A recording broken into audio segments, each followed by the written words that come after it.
enom ya tak dus to. Oh. Aku lah mbiyen sing ngedus ya Mbah Sigir. Lah genten aku ngedus inces. Oh, tapi nggih ngono, Pak. Ngagem sedekep. Duh piye to. Ya sak ora-orane ping 21 nganti tili-tili kae. Nggih.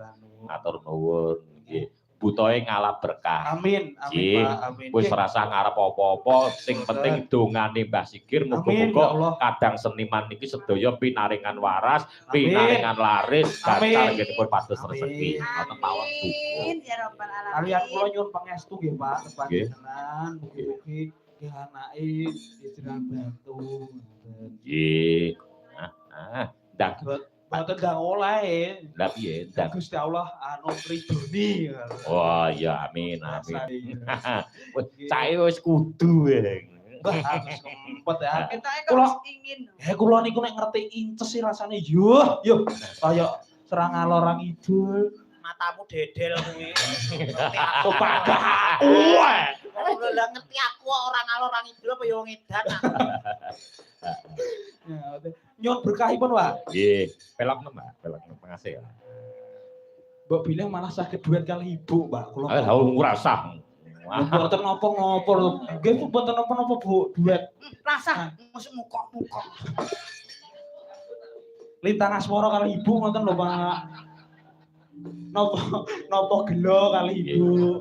Karena niki nggene guru. Nggih, gurune wong seni maestro. Ketoprak wonten ing Laladan inggih menika paus Laladan Madiun. Niku maestronipun Mbah Sigir. Sapa wong seni sing ora tepung karo Mbah Sigir? Nggih, leres. Kula tak pengin weruh. Nah, ngoten. Lamun sira hangga guru kaki lamun sira nggih guru kaki yen kowe golek guru hami liya manungsa kang nyata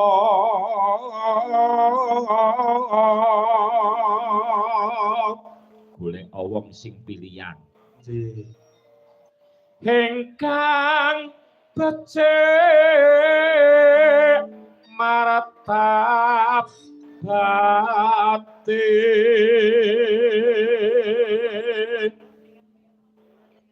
sarata kang rohing kukup kang ibadah lan kang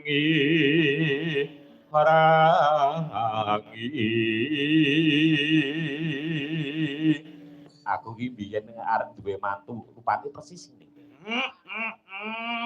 Oh, mulai. Biyen ya Ponorogo ketoke biyen. Kira pundi Ponorogo ne? Ketoke jareke digo iki ya. Krebet. Sopo krebet? Syukur oleh wong topo. Ning suaran anu swantenipun nggih persis nggih, Pak nggih. Anu Pak nggih. Nggih, lho persis. Nonong-nononge ya padha. Nggih. Jatise ya padha. Ingkang mushab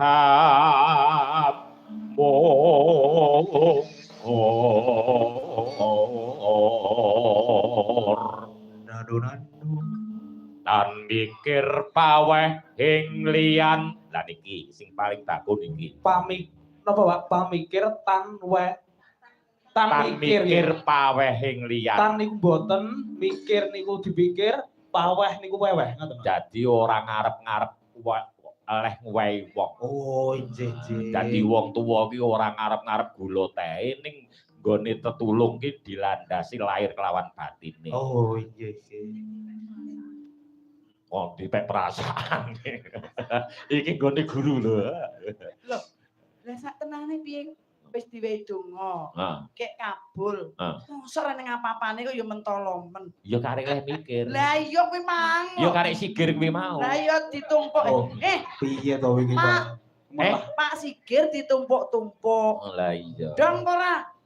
Iku pantas sira Guranana kaki